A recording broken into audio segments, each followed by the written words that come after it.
Ендігі таныстырып өтетін нәрсе бұл мынау бөз матамыз және де мынау флизелин. Көбінесе мен флизелинді пайдаланамын шиқұрақтың астыңғы бөлігіне, яғни табаны деп атаймыз. Сол менің алып жүрген қазіргі размерім сабақта пайдаланатын. Бұл 16-да 16. Сіздер 16-да 16 тең төртбұрышты сызып алып, сосын кейін міндетті түрде диагоналын осылай шығарып аласыздар.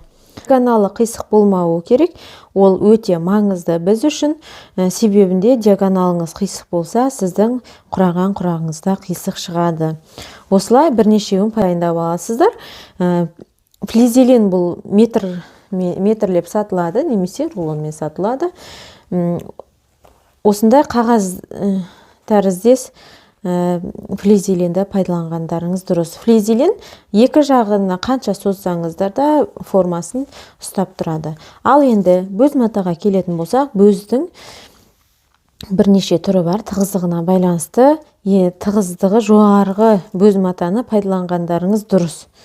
Себебінде бұлардың тығыздығы аз мата болса, бұлай созған кездеріңізде жаңағыдай формасын жоғалтады да, сіздердің құраған құрақтарыңыз дұрыс шықпай қалуы мүмкін.